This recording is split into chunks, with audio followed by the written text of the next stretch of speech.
Alamin wassalatu wassalamu ala asyrafil anbiya wal mursalin wa ala alihi washabbihi ajma'in. Rabbi shrah li sadri wa yassir li amri wa hlul 'uqdatam min lisani yafqahu qawli. Subhanaka la ilma lana illa ma 'allamtana innaka antal alimul hakim. Amma ba'd.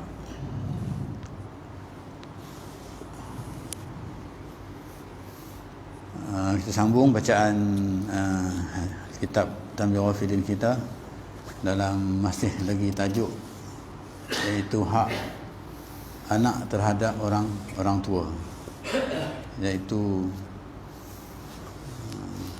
apa tanggungjawab orang tua kepada anak. Maksudnya begitu, hak anak kepada orang tua. Baik, kita sambung bacaan kitab kita ini. Kita sampai kepada hadis yang menyebut rahimallahu walida aana waladahu ala birri. Maksudnya Allah akan merahmati kepada ayah yang membantu anaknya untuk berbakti, taat kepadanya, yakni tidak menyuruh sesuatu yang dikhawatirkan anak itu tidak dapat melaksanakannya.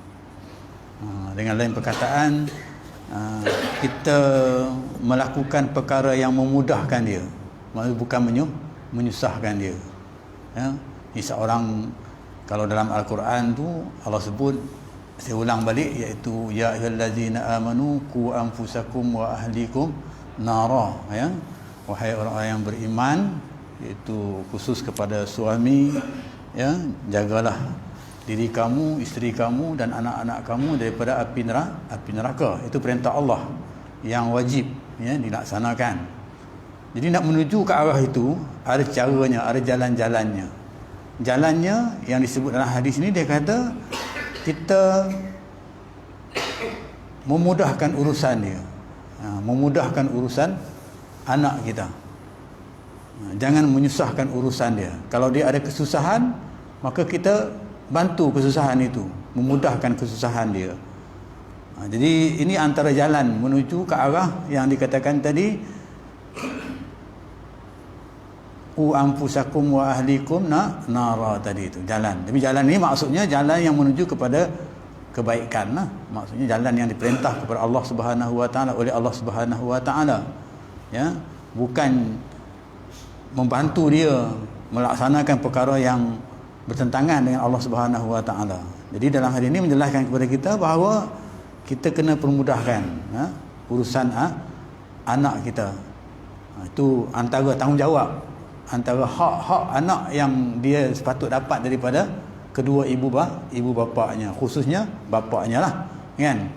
Jadi saya bagi contoh hari itu, contohnya saya ulang balik sikit, contohnya kadang-kadang ada mak bapak kadang-kadang diwasiat kepada anak, dan mewasiatkan kepada anak itu yang menyebabkan dikhawatirkan anak itu tidak dapat melaksanakannya. Jadi mungkin yang diwasiat itu tidak menjadi kemampuan kepada anak itu untuk nak melaksanakannya. Dalam hal ini sebagai seorang bapa, sebagai seorang ibu, kita kena tengok kemampuan anak kita, sama ada dia boleh ataupun tidak. Kalau dapat dibincangkan lagi baiklah. Ada plan A, ada plan B gitu. Macam kita, anak kita kat sekolah, kita katakan, kamu mesti dapat 5A. Kan? Kita katakan 5A kan. Tapi kita tahu kemampuan dia, kebolehan dia. Kan? Tapi berdasarkan kemampuan dia, maka kita ringankan sikit, memudahkan dia. Mudah-mudahan dengan ringan itu memberi laluan kepada dia untuk mudah dia melaksanakan apa yang kita hajati, apa yang kita kendaki. Ini satu jalan ke arah untuk sebagai bapa untuk melaksanakan tanggungjawabnya kepada anak, seperti mana yang disebut oleh dalam Al-Quran oleh Allah Subhanahu wa taala yang dikatakan ni qu anfusakum wa ahlikum nara tadi. Okey. Itu di antaranya. Jadi kadang-kadang ada orang wasiat ni yang kadang-kadang tak mampulah nak dibuat, kita pun Ada satu kisah berlaku pada diri saya. Ada orang rujuk kepada saya, dia kata bini dia wasiatkan kepada dia supaya lepas dia mati jangan kahwin lagi. Kan? Dia rujuk dengan saya kata ish, ini wasiat yang tak faham, mungkin dia tak faham kan, tak memahami agama mungkin, ya. Sedangkan masa hidup pun suami boleh kahwin lebih daripada satu, kan kita katakan. Ini kan dia sudah mati, kita katakan. Jadi penjelasan itu saya jelaskan, saya kata rasanya terpulang kepada Tuhan lah, kan. Kalau Tuhan rasa Tuhan nak menepati wasiatnya itu terpulang lah, kan. Tetapi sebenarnya wasiat yang seperti ini agak-agak tak dikehendaki lah oleh syariat, kita katakan. Kalau kita faham syariat ni, maksudnya tak dapat lah, kita boleh buat begitu. Terpulang kepada dia lah, sama ada dan. Jadi selepas itu terujuklah yang lain kepada ustaz-ustaz yang lain. Pada saya rasa mungkin wasiat itu agak kita katakan tak bertepatan lah, ya, dengan mungkin bertepatan dengan kehendak dia, ya, tapi tak bertepatan dengan kehendak, ya, yang Allah Subhanahu Wa Taala syariatkan kepada kita, kan, begitu. Okey, itu antaranya lah, ya. Mungkin ada juga kadang-kadang ibu bapa ni, ya, dia wasiatkan. Kadang-kadang kita agak benda tu mudah, tapi padanya susah untuk nak dilaksanakan. Kadang-kadang bila nak laksanakan benda itu, dia jadi timbul masalah yang lain, ya. Contoh, saya bagi contoh lagi satu. Contohnya, kalau di tempat saya di Kedah, bila berlaku satu kematian, jadi kena semayang jenazah itu jemaahnya mesti penuh masjid. Kan? Jadi kita kat sini kalau nak penuh masjid, susah nak carilah, kan? Dia kata nak hajat dia tu nak penuhkan masjid jemaah untuk semayang jenazah itu, kan? Jadi kalau di sana mungkin ada jalan yang cara dia buat, sebab di sana kalau berlaku kematian dia akan refer dengan pondok-pondok, sebab pondok banyak, kan? Pondok Batu 16, pondok Pendang, pondok sana, pondok katalah pondok lah, kan? Satu pondok dapat 20 orang 5 biji kereta. Tu dia dah congak tu, dia orang dah ada kira-kira tu 5 biji kereta, kan? Jadi berapa orang dia nak? Kalau 500 orang berapa dia nak dia? Jadi dia, tapi boleh dapat seperti mana yang di sana, dan itu pun jangkaan yang mereka nak buat, yang mereka harapkan begitu, kan, berdasarkan kepada itu. Tetapi kadang-kadang dalam urusan ni saya nampak bila nak menunggu, kadang-kadang nak tunggu orang datang penuh masjid, dia makan masa yang panjang. Kadang-kadang sampai pukul 9 malam. Kadang tunggu sampai pukul 9 malam, kan? Sampai pukul 10 malam, kadang-kadang pukul 12 malam baru dikebumikan. Sedangkan dalam hukum kita nak cepatkan urusan jenazah itu, nak cepatkan urusan jenazah itu. Kadang-kadang menunggu jenazah itu dalam masjid tu agak lama, tapi dah kebiasaan di sana buat begitu, maka itu tidak menjadi satu, kita katakan kalau kita sehari kita rasa agak berat juga kalau boleh nak cepatkan jenazah itu, kan? Ini kadang-kadang di segi jalan untuk nak mencari jemaah satu masjid tu mungkin boleh diatur, mungkin disusun, kan? Tapi kalau sekiranya anak tu tak mengetahui, kita katakan, mekanisme yang macam itu, agak sukarlah. Anak yang tak pernah datang ke masjid, kita katakan, tak pernah berjemaah di surau dan sebagainya, kan? Jadi susahlah bagi dia untuk nak ni, kan? Jadi antaranya lah, kan? Jadi dalam hal itu saya rasa agak memberatkan, ya, memberatkan bagi ibu bapa nak mewasiatkan perkara-perkara yang seperti itu. Walaupun itu kita nampak baiklah dari sudut tuntutan syariatnya, ya, nampaknya baik, kan? Tapi kadang-kadang mengabaikan kehendak-kehendak syariat, seolah-olah kita nak mempercepatkan dia jadi lambat dan sebagainya. Okey, kita pergi kepada seterusnya. Jadi ada seorang soleh, ya, jika ia berhajat kepada sesuatu, ya, ini dia beri contoh, ya, tidak menyuruh anaknya, dia hajat sesuatu, dia tak suruh anak dia, sama dengan berdasarkan kepada yang menyusahkan ini, kan?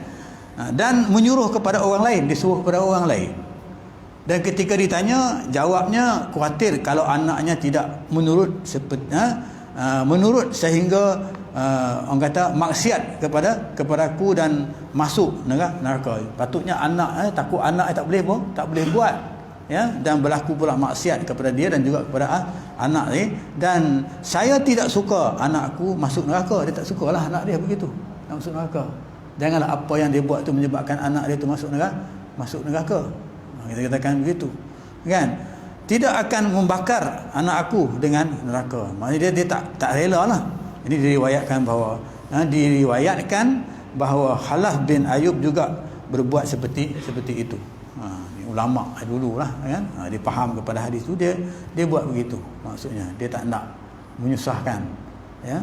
Kita katakan anak dia lah, menyusahkan anak dia, sebab memang tanggungjawab, ya, tanggungjawab kita katakan dia kepada anak dia, kan, ya? Jadi dia nak rasa tak mau nak biar anaknya tu selamat daripada dosa, kan? Dia tak mau begitu.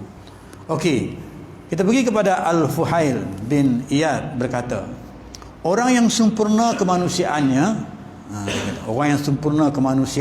iaitu yang taat kepada kedua ibu bapanya. Yang sempurna, dia kata orang yang sempurna dari sudut kemanusiaannya, yang taat kepada kedua ibu bapanya dan menghubungi kerabatnya. Jadi kerabat ibu bapanya, ya, dia taat kepada ibu bapanya dan menghubungi, maksudnya ikatkan silaturahim dengan sahabat ibu bapanya, dan hormat kepada kawan-kawannya, kawan-kawan bapaknya, kita katakan, ya, yang masa hidupnya tu, ya, dia hormat, kan, dan baik budinya kepada keluarga. Ni nak baikkan, baik budinya kepada keluarga dan anak-anaknya dan pelayan-pelayannya. Ini dikatakan seorang bapa tadi. Ini dikaitkan di sini, nak menyempurnakan ke arah kemanusiaan, sifat kemanusiaan yang sempurna itu, ya, diselitkan kat sini antaranya iaitu tadi dikata taat kepada kedua ibu bapa, kan? Itu yang tajuk yang pertama yang kita bincangkan, ya. Kemudian hormat kepada, kalau ibu bapa dah tak ada, kita kena hubungi kerabatnya, kan, saudara-saudaranya. Kemudian kita hormatkan kepada kawan-kawannya, ikatkan silaturahim. Dan yang kedua dia kata baik budinya kepada keluarga. Jadi nak jadi seorang bapa yang baik, ya, baik budi kepada keluarga, maksudnya isteri dia yang utama, dan anak-anaknya dan juga pelayan-pelayannya. Kalau kita ni orang gaji kita lah, kan, orang gaji ataupun maid kita dan sebagainya. Jadi itu, ya, baik kepada keluarga keluarganya termasuk anaknya lah di sini, isterinya dan anak-anaknya. Ini di antara satu ciri lah jalan ke arah dia katakan menuju ke arah dia katakan tanggungjawab seorang bapa tu kepada anak dalam melengkapi bagi kesempurnaan seorang manusia itu. Jadi seorang manusia itu dikatakan dia akan sempurna kehidupannya itu, maksudnya baik dari segi kehidupannya itu seperti mana yang disebutkan tadi, ya, iaitu, dan antaranya disebut kat sini baik budinya kepada keluarga dan anak-anaknya dan pelayan-pelayannya. Gitu. Kadang-kadang kita tak baik, kan, dengan isteri, ya, dengan suami, ya, dengan anak, ya, dan apatah lagi dengan orang gaji, ya. Saya ada diceritakan, ya, orang yang bekerja sebagai orang gaji lah menceritakan dia bekerja di sebuah rumah lah, seorang rumah. Sangat sukar hidup dia kata, ya, sukar hidup dia, ya. Sukar macam mana? Maksudnya dilayan dengan cara yang tak baik lah. Ini kita biasa dengar lah, viral, kan, biasa tengok viral dalam gambar dan sebagainya, ya. Tuan ni melayan, kita kata ketuan dia tu melayan orang gajinya tu tak begitu baik. Maksudnya dipukul, ya, dan sebagainya. Dan akhirnya dia terlepas keluar. Tak tahan dia, ya. Patutnya dia bekerja Kalau dia patutnya gajinya itu dia ambil setengah-setengah, 6 bulan lah, kan, baru selesai pembayaran dia kepada tuan dia, kan. Dari segi nak bayar kepada orang yang bawa dia masuk, kan. Lepas tu kalau dia bayar 3 bulan sekali terus habis, mana kata lepas tu dia tak adalah bayar lagi kepada tuan dia ataupun kepada orang yang bawa masuk dia. Jadi yang lepas 3 bulan tu, gaji yang keempat tu dia dapat lah. Begitu caranya, kan. Jadi dia pun lepas lah 3 bulan, nak cepat 3 bulan tak ambil gaji dia. Bila cukup bulan yang keempat, dia tanyalah gaji dia untuk dia dapat, kan, sebab dia dah bekerja, kan. Tapi dia tak dapat, ya, sampai 6 bulan dia tak dapat gaji. Jadi akhirnya dia larilah, keluar lagi, ya, dia lari keluar.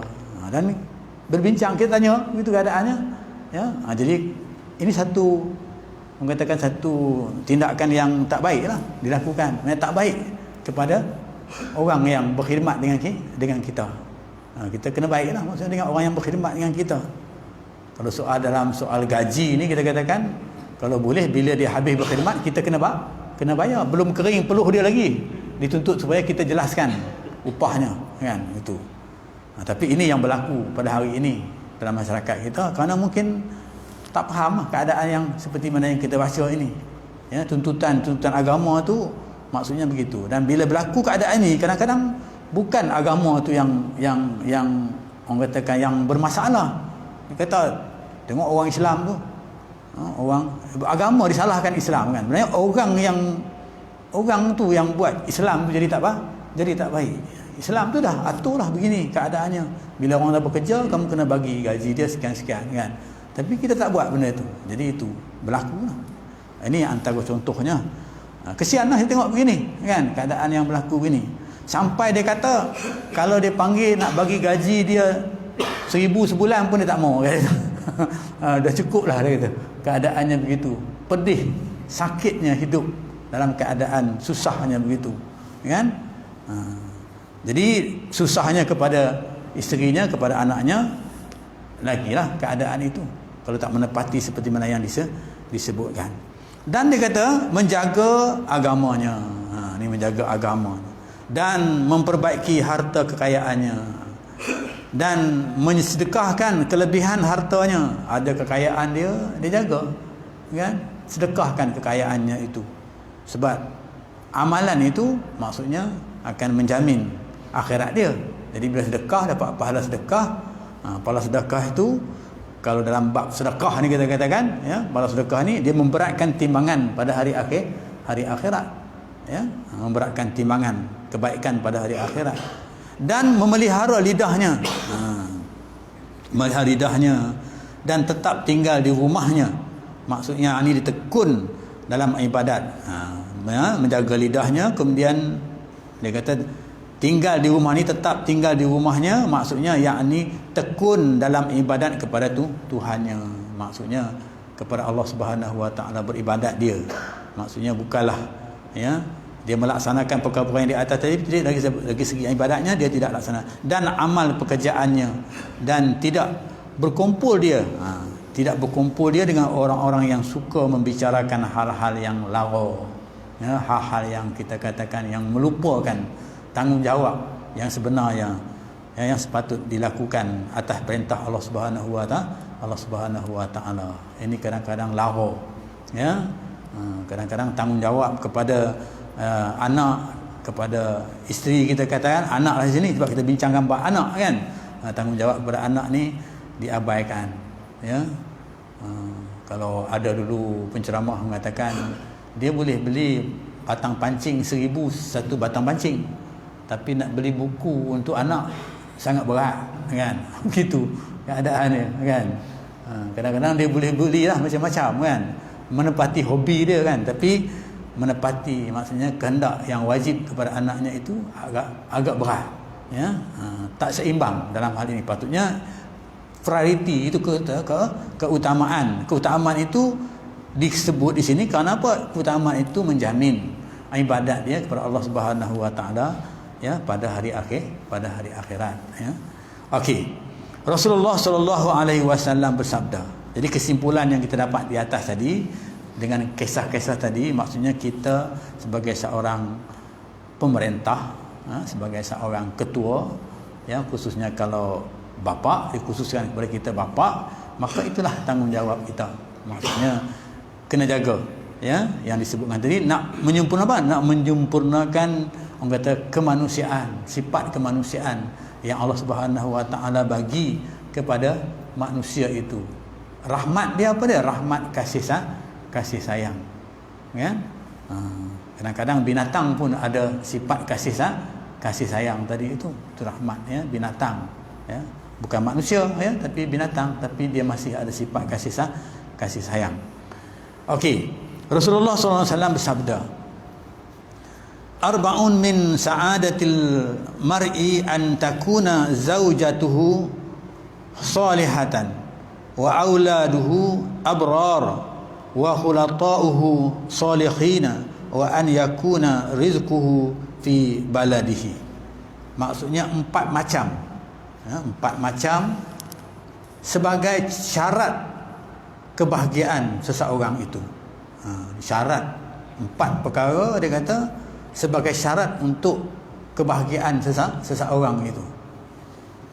Rasulullah SAW bersabda, dia kata, apa dia? Iaitu jika isterinya solehah. Ini 4 kebahagiaan dia kata.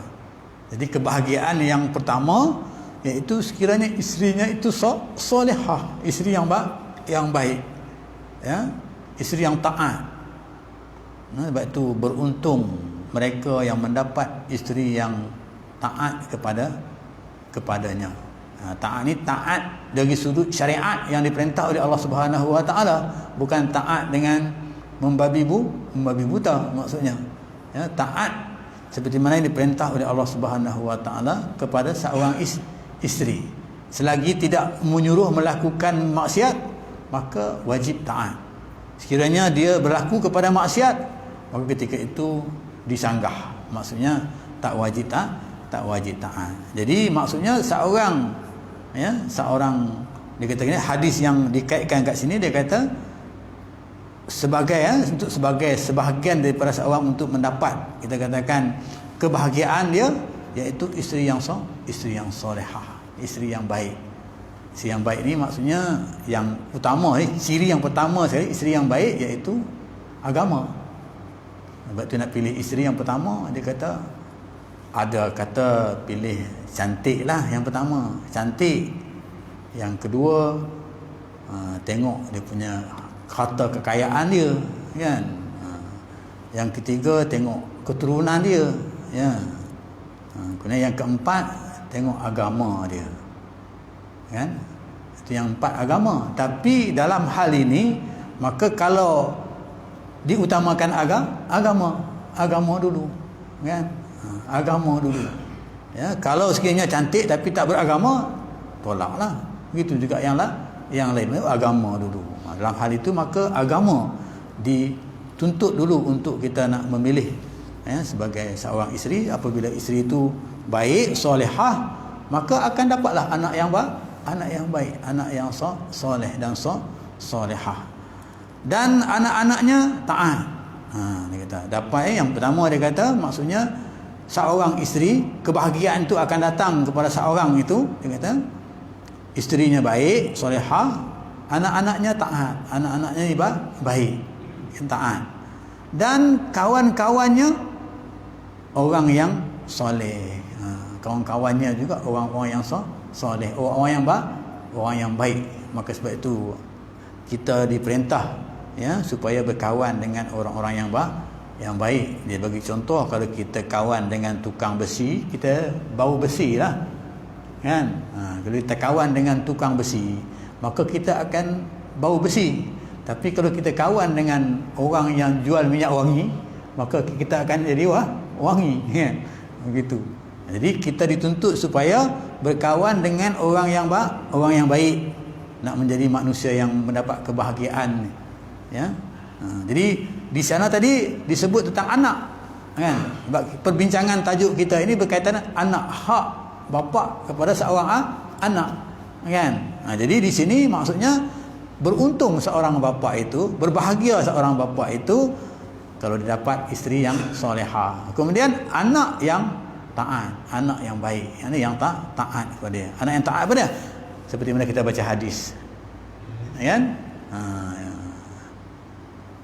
Waladun yad'u lahu, anak yang mendoakan doakan dia, kan? Itu ada 3 hadis ni kan. Sedekah yang dilaksanakan masa dia hidup, ilmu yang dia manfaatkan masa dia hidup, kemudian anak yang soleh yang mendoakan dia selepas dia mati, kan? Ini dalam bab ini, kan? Ini untuk nak mendapat anak itu, maka dia kena mendapat anak yang taat kepada dia. Memudahkan untuk anak taat kepada dia, maka balik kepada yang tadi itu, kita kena permudahkan dia supaya senang dia mentaati kita. Kalau dia ada kesusahan, kita permudahkan kesusahannya itu, ya. Dengan kemudahan kesusahannya itu, dia rasa kita bertanggungjawab ke atas dia, dan masa ketika itu juga dia akan bertanggungjawab ke atas kita untuk dia taat kepada kita. Jadi dia ada hubung kait, ya, antara anak dengan bapa, ya. Maksudnya sebab tu hak seorang anak kepada bapa, hak seorang bapa kepada anak tadi, ya, ada. Okey.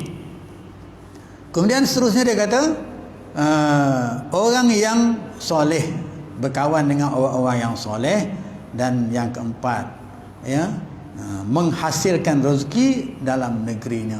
Maksudnya dia membelanjakan rezeki dia itu dalam negeri dia, dalam kampung dia, ya. Kalau dia nak buat apa pun, masa dia buat dalam keadaan dalam negeri dia lah, ya, dalam kampung dia. Dia memanfaatkan semua itu dalam keadaan suasana di sekitar dia, ya. Bukan hari ini ada kadang-kadang orang buat korban di Kamboja lah, kan, buat di luar negara, kan, korban di Kamboja dan sebagainya, ada package dan sebagainya. Tapi di sini disebut dalam, ya. Kita kena utama yang dalam dulu. Berapa ramai orang di Baling tak susah nak makan daging, kita katakan, ramai, kan, ramai tempat-tempat yang lain, kan. Tapi kenapa kita mesti buat ke sana, kan? Bukan tak boleh, boleh, kan, tapi keutamaan itu dibuat di tempat kita. Ini sebut dalam hadis ini, ya, dalam hadis yang disebut Arba'un Sa'adah ini, dan sebut hadis ini. Jadi bayar fitrah pun serupa juga. Kita kena bayar fitrah dekat mana yang kita duduk, ya, kat mana kita duduk, ya. Ada orang dia duduk di sini tapi dia bayar fitrah untuk di sana. Saya masa kat pejabat agama tu, kat masjid ni dulu saya jadi pemungut zakat, pemungut fitrah, kan, amil, kan. Nah, kemudian pejabat agama kata, saya cakap dekat pejabat agama, saya boleh tak saya pungut zakat fitrah ni bukan hanya di masjid saja, tapi saya nak minta pungut di setempat lain, ya, di mana kadang-kadang dia orang ni susah nak bayar zakat, terutama orang-orang Indonesia ni, kan, yang bekerja, iaitu di premis Haji Samuri lah, kan, sebab dia ada lebih kurang dalam 500 pekerja Indonesia, kan, yang duduk di situ dekat rumah dia tu, kan. Jadi dia orang ni nak bayar fitrah susah, kan. Jadi boleh tak saya pergi kat sana, saya bayar pungut fitrah kat sana? Kata pejabat agama, boleh. Saya pergi pungut dekat sana. Selain daripada masjid ni, ada buat jadual waktu, duduk dekat sana, pungut zakat fitrah kat sana. Bila sampai sana, kita ingatkan ramai yang datang bayar, kan, sebab ramai yang tanya. Bila kita duduk kat sana, tak ramai yang datang bayar. Tanya, bayar zakat fitrah? Dah bayar, dia kata. Bayar kat mana? Ada pemungut zakatnya datang, dia kata. Kita bayar untuk hantarkan kepada Indonesia, dia kata. Dia bayar tu nak hantarkan. Ada pemungut zakat, ya, ada amil dia lah, amil khusus dia ni, ya, ada sijil dia dan sebagainya, ya, itu kan. Kemudian dia datang dipungut zakat, tapi tanpa pengetahuan, ya. Okey lah, Haji Samuri ketika Allah Yarham masih hidup lagi, tanpa pengetahuan, okey, kau bayar, begitulah, selesai, ya. Jadi bila tahu hal ini, maka kita rujuk pejabat agama, adakah pemungut zakat ni daripada orang sana, orang Indonesia yang diberi kebenaran untuk pungut, kemudian pungutan itu dihantar balik ke sana, kan. Pejabat agama kata tak ada, cara kita tak ada, keadaan itu tak ada, kan. Bila tak ada, maka kita buat siasatan. Bila buat siasatan, rupanya meluas dia, bukan setakat di situ saja, ramai, sehingga kan dia ada buat satu kursus di UKM. Buat satu kursus amil dia tu di UKM, kan. Tempat yang begitu hebat kali kita katakan, boleh begitu. Akhirnya pejabat agama carilah, kan? Orang kita geledah lah. Jadi akhirnya jumpalah dia punya orang yang merancangkan itulah semuanya itu. Selepas itu barulah, ya, maksudnya. Jadi maksudnya keutamaan tu dibayar ke sini. Dia mengambil rezeki di sini dan sebagainya, maka dia kena bayar zakat fitrah tu di sini, bukan dia kena bayar dekat sana. Dia bekerja di sini, hasil dia kerja kat sini tu, maka dia kena bayar fitrah untuk di sini. Kalau gaji dia nak hantar balik sana, itu persoalan lain, kan? Ni zakat fitrah, kan? Okey, ni berlakulah, contohnya. Maka kita kena infakkan harta kita ni kepada wilayah kita, kampung kita, contohnya. Kalau kita nak korban, kita kena katakan korban kampung kita lah, ya, utama dulu, kan? Baru ni ada orang jumpa saya, dia kata, "Ustaz, masjid buat korban tak?" Tahu saya Covid ni masjid tak buat korban, tapi saya boleh cadangkanlah buat korban di tempat lain, kan? Ataupun tangguhlah korban itu, kan? Buat nak tunggu lepas Covid ke tahun depan ke buat, kan? Buat dekat masjid ni. Dia kata, dah rancang semua dah Ustaz, dia katanya. Pergilah kat masjid yang jadi telefon kawan saya kat Beranang tu, kat masjid Beranang tu, dia kata ada dia dah. Jadi transfer pergi ke masjid Beranang, kan? Bolehlah masalah itu, kan? Masalah darurat lah keadaan itu, ya. Dalam Covid masa itu. Okey.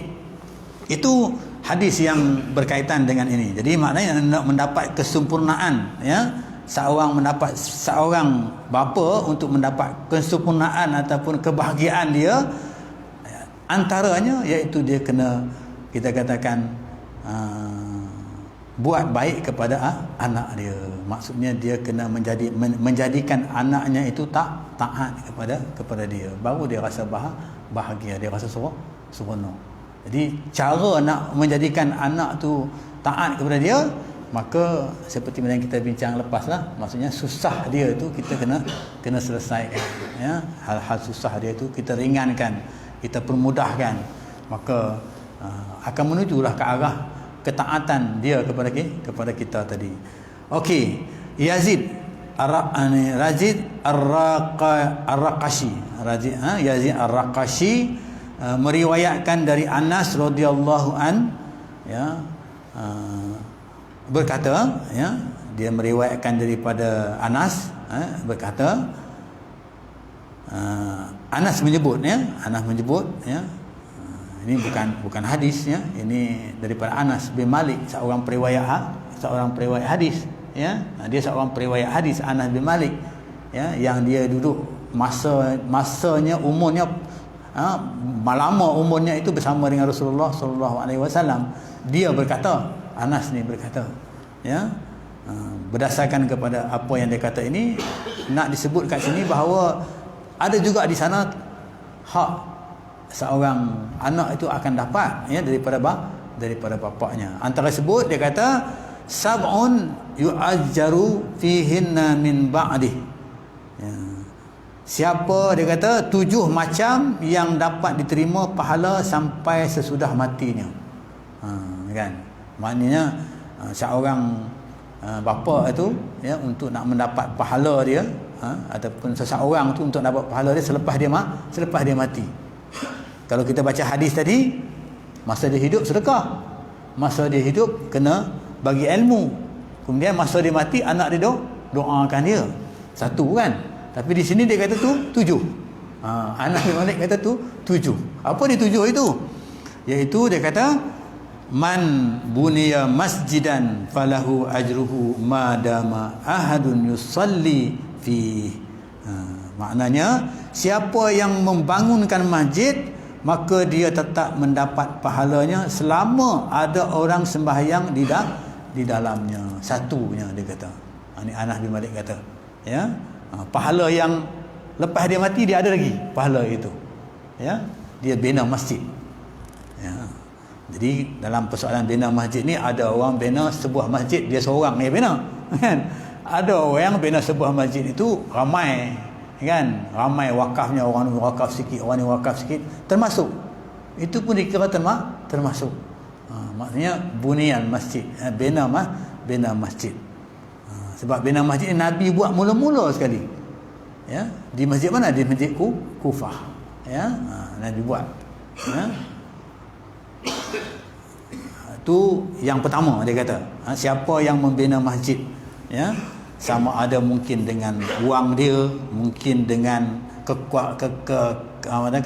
tenaga dia, mungkin dengan pemikiran dia. Kalau hari ini nak ada plannya, kita katakan apa, macam-macam lah, ya, proses ke arah untuk nak membina sebuah masjid itu. Kalau itulah sumbangannya, maka itu juga dikira sebagai satu sedekah dia lah kepada sumbangan itu, ya. Okey, itu yang pertama. Yang kedua dia kata waman ajra nahran fama dama yajri fihi al-ma'u wa yashrabu minhu an-nas kana lahu ajrahu. Maknanya siapa mengalirkan air sungai, selama ada yang minum daripadanya. Jadi makna kata dia mengalirkan sungai, dia buat sungai, dan ataupun kita katakan sini mungkin perigilah, kan? Sungai yang mana air sungai itu digunakan. Selama mana digunakan, maka selama itulah dia akan dapat pahala di hari akhirat. Maksudnya selepas dia mati. Ini saya ingatlah, saya orang Kedah, aliran Sungai Wan Mak Saman, ya. Sungai Wan Mak Saman. Nama dia yang buat terusan itu ya, Wan Mak Saman. Wan Mak Saman ni dia, tak tahulah, saya tak kenal orangnya, kan, tapi nama dia tu kerana dia buat terusan itu. Jalan daripada Al-Ustaz tu, ya, Al-Ustaz tu sampai ke Gua Cepedak. Sampai ke Gua Cepedak itu, ya, lebih kurang dalam berapa kilometer? Dekat 30 kilometer, ya. Di kiri kanan jalan itu dia buat saliran. Dia terusan Wan Mak Saman, terusan. Di kiri jalan. Sampai hari ini ada terusan itu, tapi hari ini dah nampak tak berfungsi dah terusan itu. Masa saya kecil lagi, saya masih lagi ingat, ya, terusan itu masa saya ikut pakcik saya pergi belajar ke Pondok Batu 16 itu, ya. Sungai itulah tempat orang mandi, sungai itulah tempat orang ambil air untuk minum, ya. Itu kalau kita naik kereta, kan, masa itulah kereta pada masa itu sebiji-sebiji datang, tak banyak kereta. Tahun berapa, tahun 60-an gitu, tak banyak kereta, sebiji kereta datang, kan. Jadi kita nampak lah daripada atas sana, kita nampak, kan, sungai itu, kan. Jadi itu contohnya lah. Siapa dia kata yang mengalirkan air sungai, selama mana ada air itu diminum, ya, maka dia akan dapat pahala terusnya selepas dia mati. Kemudian yang ketiga, waman kataba mashafan ahsanahu kana lahu ajruhu madama yaqra'u fihi ahadun. Apa dia kata? Siapa yang menulis mushaf, yang mendapat pahala selama ada orang yang membacanya. Dia tulis mushaf, orang yang karang buku, ya. Dia karang buku ke, dia tulis apa-apalah, ya, buku yang berkaitan dengan, apatah lagi yang berkaitan dengan tuntutan Allah Subhanahu Wa Taala tentang ibadat dan sebagainya. Maka penulisan ini juga akan mendapat pahala kepada dia walaupun dia dah mati. Ini kata Anas bin Anas, ya, radhiyallahu anhu, ya. Ini bukan hadis, ya, ini Anas yang kata, kan. Anas yang kata. Kalau hadis tu yang tadi itu, ya, iza mata ibnu Adam tu, bila mati anak Adam tu, ya, sedekah jariah, ilmu yang tafa'u bi, walidin soleh yad'u lah tadi, kan. Yang ini Anas, mungkin maksud Anas ni selepas dia baca, pembacaannya banyak, kan, maka berdasar itu dia buat conclusion. Dia kata ini dia cara untuk nak mendapat pahala, dia kata, ya, selepas kita mati, kan. Okey, itu yang ketiga. Kemudian yang keempat, dia kata tadi saya sebut yang keempat, waman istahraja aina yantafi'u bima'iha kana lahu ajruha ma baqai. Yang keempat, ya, maksudnya orang yang menggali sumur, ni katakan perigilah, ya, selama masih ada orang yang menggunakan airnya, dia gali, sumur selama mana lagi ada orang yang menggunakan air itu. Telaga Zam-Zam tu siapa gali tak tahu, kita tak tahulah siapa gali telaga Zam-Zam tu kan sampai hari ini.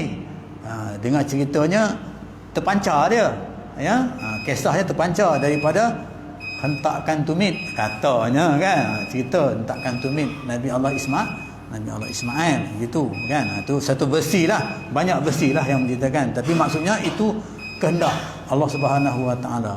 Jadi kita bayangkanlah kalau telaga Zam-Zam tu berapa ramai manusia yang minum air itu, paling tidak pun ada orang ambil air Zam-Zam itu, dia bagi orang minum, itu pun dapat pahala juga kan. Kalau kita pergi Mekah kita katakan, dia ambil air Zam-Zam tu, kadang-kadang dah sedia dah air Zam-Zam tu dekat tong tu, ditadahkan, dia bagi kat kita kan, kan dia bagi kat kita minum, itu pun sebahagiannya kita katakan, walaupun lah air itu air Zam-Zam kan, bukan dia yang gali, tapi dia bahagi sebahagian ibadat dia kepada.